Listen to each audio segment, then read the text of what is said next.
This video provides an overview of the free medical and health professional education provided by Polio Australia. It is specifically for clinicians and clinical educators who are interested in bringing their staff up to speed on the two post-polio conditions known as late effects of polio and post-polio syndrome. I will first provide an introduction to our organisation and the identified need for this education.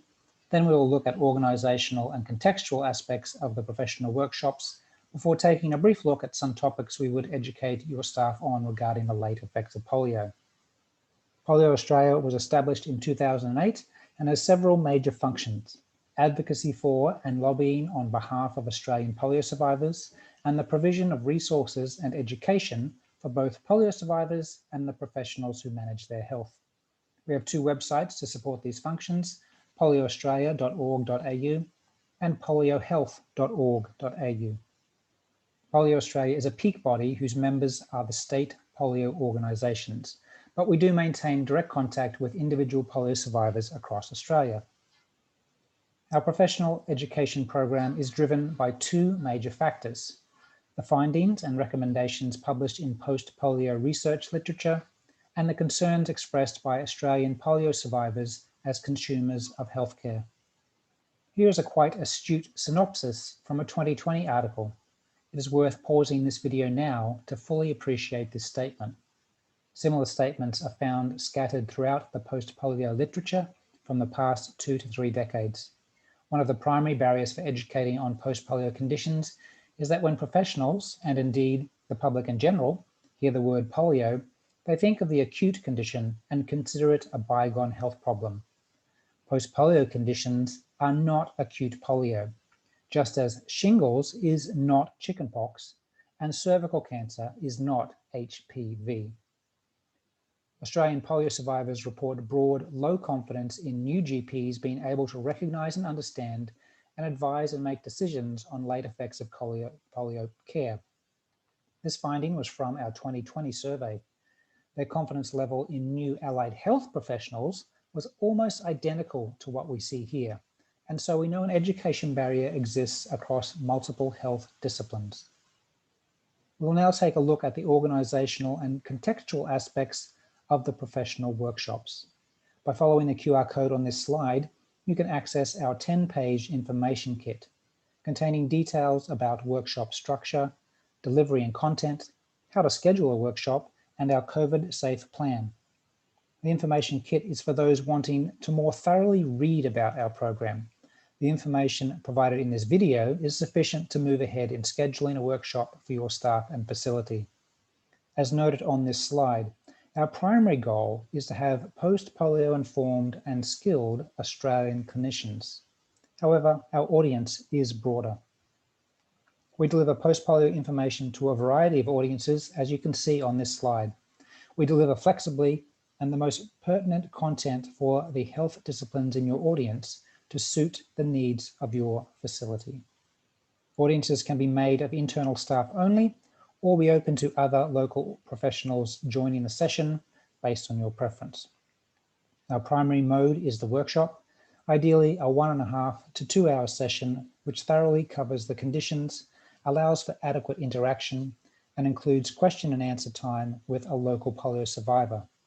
The workshop includes CPD credits, a certificate, and numerous resources. Briefer information sessions can be provided to those staff who have more constrained schedules. Regarding the content of our workshops, for clarity, I need to emphasize that our attention is on the third book of what would be considered a series about the poliovirus's effect on humans. These workshops do not focus on education about the lead up to the epidemics, on vaccinations, or on acute polio. We do touch on those topics to provide context in our focus on post-polio conditions. What content is covered in the education we provide? This slide provides an overview of the 8 most prominent and pertinent aspects of post-polio conditions that we address. It is not an exclusive list by any means. As you can see, there is considerable depth to covering each of the aspects, with most requiring consideration of non-paralytic bulbar features. During the workshop, we utilize QR codes like the one seen here, the third you have seen so far, which you can scan with your mobile device. The COVID era has changed the rules of engagement for in-person education, and so we use QR codes to alleviate these changes. Attendees are encouraged to bring and use their smartphones as a tool to interact with our content. I'm now going to take you through a few of the major post-polio concepts to provide some examples of what the workshop is like. In the workshop, we provide context and reference to other health conditions. Comparing and contrasting other conditions helps attendees to place post-polio conditions in their internal schema. We discuss neuromuscular conditions, syndromes, and the common comorbidities survivors are susceptible to. The impact of comorbidities can be significant, and your encounter with a polio survivor may be oriented to another medical condition. Treatment plans that account for the constraints of a patient's post-polio condition will improve both their safety and their health outcomes. Is polio defined by paralysis? Only paralytic cases were recorded in mandatory disease notification in Australia.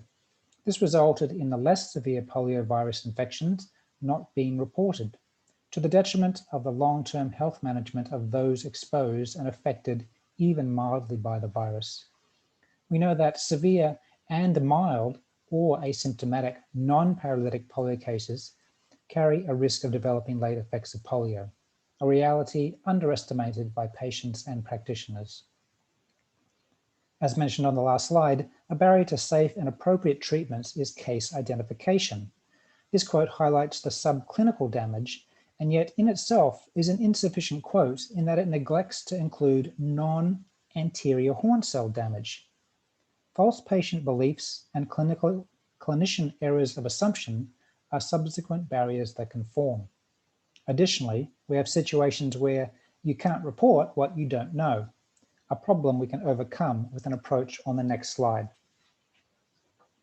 In trying to determine if a patient may be experiencing the late effects of polio, we can use a map of known polio case locations and year.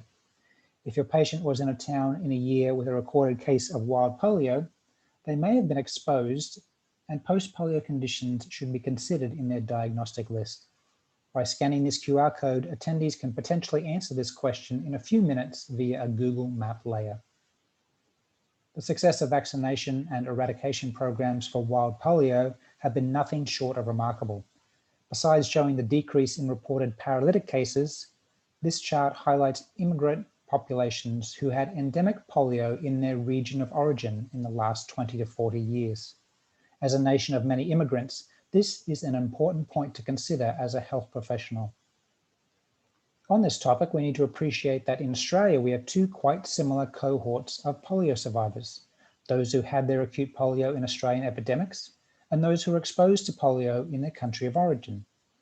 The cohorts are mostly differentiated by their age, position in the workforce, and stage of stable disability since their acute polio. A young pregnant Southeast Asian client with weakness may be a polio survivor, and an active elderly male struggling with fatigue may also be a polio survivor. You may be wondering, how many polio survivors are there actually in Australia? Polio Australia's position is that there are tens of thousands of people living in Australia who have or are likely to present with late effects of polio. Using people with multiple sclerosis as a comparable condition, there are close to 25,600 people with MS, about 1 per 1,000 residents living in Australia. Their dispersion increases by 3% for each degree of southern latitude. Polio survivors have a prevalence of 1 per 600 to 1,000, similar to other countries with epidemics, and with a fairly even dispersal across the population. In other words, a town of 2,000 people, there are expected to be about 2 to 3 survivors, and in a city of 200,000, about 200 to 300 survivors. Most experienced health providers have likely encountered and/or treated multiple polio survivors, whether or not they knew it at the time, and despite not being adequately educated on their condition in their pre-professional training. As mentioned earlier, in Australia, we recognise two post-polio conditions, late effects of polio and post-polio syndrome. Our workshops lean on the broader condition of late effects of polio, as management and interventions are much the same for each condition. Late effects of polio is essentially a late onset progressive decline in physiological function, affecting polio survivors' participation and quality of life, being related to prior exposure to the polio virus. The three main symptoms experienced are fatigue, weakness, and pain, but the cluster of symptoms associated with late effects of polio are variable within individuals and between individuals. Hence, a multidisciplinary approach to symptom management is considered best practice. In the workshop, we cover numerous other symptoms and also clarify symptoms not associated with late effects of polio. Polio survivors' mobility covers the whole spectrum of functional ambulation. Over 50% of respondents in our end of 2020 survey used occasional or no device or bracing to walk. A clinician with a focus on paralysis as a primary feature for a history of polio could easily overlook half of this patient population and miss essential assessment questions. Ultimately, the polio survivor's biggest concern is the ability to sustain function. They may claim function on yes/no questions, and so qualitative questions should be asked when assessing polio survivors. Symptoms, particularly fatigue, affect the quality and tolerance of mobility, ADLs, and other functions, and contribute to a unique risk profile that clinicians should be aware of. Risk management is important with any patient, and polio survivors are no exception. In the workshop, we thoroughly examine these four main risk areas, weighted towards the health disciplines represented in the audience. It is common for polio survivors to complain that these risks are inconsistently appreciated by those providing their healthcare. These risks are certainly pertinent when a polio survivor is hospitalized, whether for a post-polio related problem or another condition. During the workshop, we also emphasized the non-physical aspects that need to be considered, things like personality, fear, childhood trauma, and health anxiety. This QR code links to a useful document with post-polio information for members of a surgical team. Share it with your staff today, regardless of your practice setting, as it is a useful patient education resource as well. Bouncing back to the functions of Polio Australia, I'm going to mention support services and clinical resources to round out this video. We have two websites. These provide information for survivors and the wider community, and a health professional-oriented website. On poliohealth.org.au, there are numerous clinical guides, some of them pictured here. Those new to these conditions should start with the middle one, published in 2020 and endorsed by the Royal Australian College of General Practitioners. Obviously, Polio Australia can't offer solutions to all post-polio situations, but we do provide pointers to resources by state, which includes post-polio specialists and clinics, the state organisations, and support groups. It is important to refer any polio survivor you encounter to their state organisation, as that organisation can provide on-the-ground assistance and resources specific to the state. In closing, I encourage you to move ahead and schedule workshops or information sessions for your staff about post-polio conditions. The fifth slide of this video showed the overview and contact information. The same QR code here takes you straight to our online request form.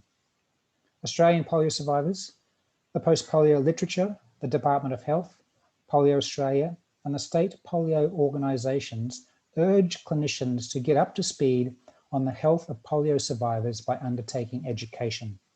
Informed professionals avoid interventional risks, increase consumer confidence, and broaden their own professional and their facilities' effectiveness in delivering quality healthcare.